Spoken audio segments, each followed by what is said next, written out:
Karibu tena wapendwa kwenye channel yetu, channel ya wana mapinduzi wa Afrika. Hapa ndipo ambapo utapata ujumbe kamili, utakuwa unapata ukweli ambayo unaendelea kwenye bara letu la Afrika, ukweli ambayo watu, wanasiasa, wafanya biashara waliowahi kuficha ili watu wasije wakajua, haswa watu wale ambaye hawana uwezo, wale ambaye wanayetumiwa kwenda kufanya pindi uchaguzi unafanyika, wale ambaye wenye maisha ya chini ndo waliyefichwa mambo mengi ambaye haitakiwi yajulikane. Endelea kuwa nasi. Hii ni channel yetu pendwa, channel ya wana mapinduzi wa Afrika. Usisahau kusubscribe kwenye channel yetu wana mapinduzi wa Afrika. Subscribe ili uwe wa kwanza kipindi tunapoweka notification, tunapoweka update, tunapoweka vitu mbalimbali, uwe wa kwanza kupata ujumbe notification, ili uendelee kupata mambo matamu na ukweli halisi. Sisi sio wanasiasa, sisi sio watu ambaye tunaweza kusema kwamba tutakuwa tunazungumzia mtu fulani ili hiyo haipo. Tutakuja na ukweli kabisa ambaye najua watu wengi hawatapenda, wengine watasusia tu kama kawaida. Najua binadamu nao walivyoumbwa ni hatari. Sasa subscribe kwenye channel yetu ili uwe miongoni mwa watu ambayo mtakayekuwa mnapata habari moto moto kwenye channel yetu pendwa ya wana Afrika Mapinduzi. Leo tunakuja kama kawaida kwenye vita ambazo zinazoendelea kwenye bara letu la Afrika. Watu wengi wanafikiria kwamba vita vinavyopatikana Kongo, ndani ya Kongo, Afrika ni tofauti na vita ambavyo vinapatikana Tanzania. Tanzania kuna vita watu hawajui, sema tu serikali ndio inajua, lakini watu raia huaga wanasusia, wanaona kwamba ni kawaida, lakini sio kawaida. Hizi serikali zetu zinapigana vita ambavyo watu wengi kuvielewa inakuwa ngumu, na ndio maana watu wengi huaga hawavizungumzii kwa sababu vinagusa masilahi ya watu wakubwa. Ndio maana huwa channel nyingi za Tanzania au Afrika kwa ujumla huaga hawavizungumzii kwa sababu vinagusa masilahi ya wakubwa. Leo tunaenda kwenye chimbuko la vita ambazo zinaendelea South Africa, kwenye bara letu la Afrika Mashariki, kwenye nchi mbalimbali za Afrika. Msidhani kwamba hizi vita zinazoendelea barani Afrika eti kuna utofauti. Mabosi ni wamoja, masponsa ni wamoja. Vita zinazoendelea Tanzania, bosi wake anayeziendesha ni mmoja wa Ulaya, ni Mwingereza, ni Mfaransa, ni Mwisraeli, ni Mmarekani. Vita zinazoendelea Kongo vile watu wanavyouawa, anaiendesha ni mmoja wa Ulaya, Mwingereza, Mfaransa, Mwisraeli na Mmarekani. Kama kawaida, kama mnavyoona vita vinavyoendelea huko juu kwenye Sahel State, Burkina Faso, Mali na Niger, mwendeshaji, msponsa, mdhamini ni wale tu, Mfaransa, Mwingereza, mmoja wa Ulaya,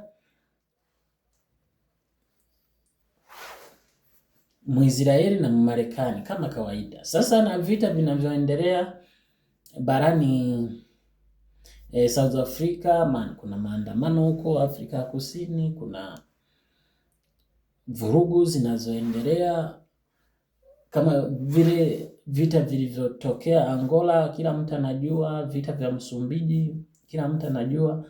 Wale tu ndo walikuwa wanahusika kama kawaida, kila siku huwa ndio wahusika. Sema tu wanajaribu kujifanya kuleta utofauti kwa sababu ya kuwa nchi ni tofauti, lakini wanayepigana, wanayesponsor mapambano, wanayejaribu kupiga backup hao watu ambaye wanakuwa wamewatengeneza, wanakuwa ndio wao. Sema tu wanakuwa wanapeana nafasi. Ikiwa Mwingereza yuko Kongo, Mfaransa naye anaenda Burkina Faso, Mwisraeli anaenda South Africa kama mnavyoona hapa, Marekani naye anaenda Nigeria, nyie wote mnavyoona, au Kenya. Ili wasije wakagundua kwamba sisi tusije tukagundua kwamba kumbe wanachezea nchi zetu. Lakini sasa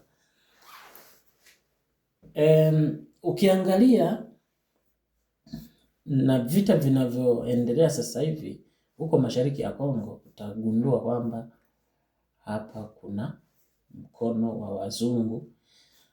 Watu wengi huwaga hawajui, sema tu hawa viongozi wetu wanajua, wanakataa tu kuongea ili wasije wakashughulikiwa. Unajua, ukionekana kwamba kidogo unaanza kupa ujuzi wananchi, wanakumaliza haraka. Ndio maana huwaga wanakaa kimya, huwa hawaongee kwenye media, wao tu wanaendelea na kazi. Sasa basi, Tanzania iko ndani ya vita ya kupambania uhuru, kama vile walivyotupa uhuru bandia mwaka 1961, 62, bado hatujapata uhuru kamili. Burundi ndio hivyo tena kidogo. Burundi wamekongoja mwaka 2015 kipindi walipotaka kupindua, kwa sababu walikuwa wamekataa kushirikiana nao au wakubwa wa magharibi, walitaka kupindua ile serikali. Sasa ikagundulika kwamba ikashindikana. Mnajua watu wengi, hata mkono wa Tanzania ili mapinduzi yasifanyike ulikuwepo. Kwa kweli, kumbuka kulikuwa na tawala Mzee Magufuli. Sasa aliweka mkono wake, wakaja wakazima yale mapinduzi. Sasa wa magharibi wakashindwa. Sasa kuanzia hapo wakafyekwa kwenye vikwazo vilivyowagharimu Burundi mpaka sasa hivi mafuta kupatikana ni kama vile sumu ya joka, sijui nisemee. Mpaka sasa hivi inaonekana kwamba jamaa walianza kujiendesha kuanza mwaka 2015 mpaka sasa wamejaribu kuendesha maisha ya nchi, wamejaribu kufundisha wananchi, wamejaribu kuonesha upendo, kuonesha kwamba mambo ya makabila waliletewa. Kila mtu sasa hivi anaelewa huko kinachoendelea ni kitu gani. Sasa baadaye bahati nzuri kidogo Kongo kulifanyika mabadiliko, wakafanya uchaguzi 2018. Jamhuri ya Kidemokrasia ya Kongo ndio tunazungumzia. Sasa alipoingia huyu mzee Tshisekedi, baadaye ikaonekana kwamba vile vita vinavyoendelea Afrika, vinavyoendelea Kongo ya Mashariki, vinavyoendelea Kongo, vinavyoendelea Afrika ya Mashariki, vinavyoendelea Afrika nzima kwa ujumla, mabosi ni wamoja. Sema tu wanachotaka ni ile tu waendelee kupora mali, kuchukua rasilimali zetu kwa kutumia vita za watu wao kwa wao, eti makabila. Lakini ukiangalia utakuta mwenyewe, utashangaa, utaona kwamba sio vita vya makabila, ni vita vya uchumi, ni vita vya kujinufaisha, ni vita vya kila wachache hapa barani Afrika wanufaike, lakini kiukubwa watu wapate rasilimali hizo nchi za magharibi tulizozungumza, hizi nchi za Umoja wa Ulaya, Uingereza, Mfaransa, Israeli na Marekani. Sasa basi kinachotakiwa hapa ni kila mtu awe anajua kinachoendelea ni kitu gani kwenye bara letu Afrika. Kila mtu ajue kinachofanyika ni kitu gani, kinachosababisha vita ziendelee hapa Afrika, barani Afrika ni kitu gani. Kwa hiyo nadhani bila kuzungumza mengi, kwa sasa hivi watu wengi huwa wanafahamu, tofauti na wale ambaye wanataka kujifanya kwamba sio watafutaji wa historia, watafutaji wa vitu mbalimbali, hao ndio kidogo vita kuja kuwasumbua. Sasa kama kawaida, naona tutazungumzia kwenye kipindi kitakachofuata, tutazungumzia wapi hizi vita zilikoanzia na malengo yao. Lakini ninachotaka kujulisha kila mtu, Afrika tuko kwenye mapambano. Afrika, nchi za Afrika zote ziko kwenye mapambano ya kupambania uhuru wao. Uafrika inabidi tupambane, haswa mnaifuatilia vipindi vyetu hapa kwenye chaneli yetu ya Wana Mapinduzi wa Afrika. Hapa tunachotaka ni kumzindua Mwafrika, kila mtu ajue ukweli, kila mtu ajue kinachoendelea ni kitu gani, kila mtu ajue kwa nini hizi vita zinazidi kuendelea Afrika, zilianzia wapi, zinaelekea wapi. Hapa ndio kitu tunachokuja kuelezea kila mtu hapa kwenye chaneli yetu ya Wana Mapinduzi ya Afrika. Lakini bila kusahau, mjue kwamba hivi vita vilianza mwaka wa 1175 ndo walianza kuviplan ili waendelee kuitawala Afrika yetu. Tusiwahi kujitawala hata kidogo, tusiwahi kujiendesha kama vile tulivyokuwa tunajiendesha zamani kabla huo ukoloni ulipokuwa haujafika. Mjue, mkumbuke wafuatiliaji wa historia, kipindi kulikuwa marais waliokuwa wanagombania, wanapigania uhuru kama Patrice Lumumba,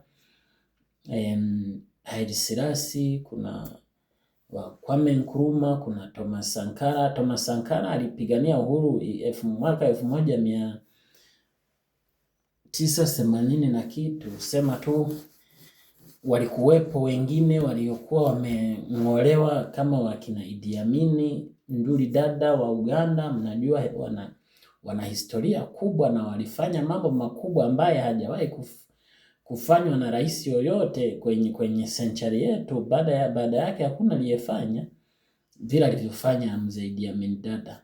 Sasa kwa hiyo ngoja basi tutakuwa tunapeana taarifa wapi vilianzia, walipalani vipi mpaka sasa hivi vita vinapoendelea. Sasa leo naomba tuishie hapa, tutaendelea na vipindi vingine Mungu akipenda.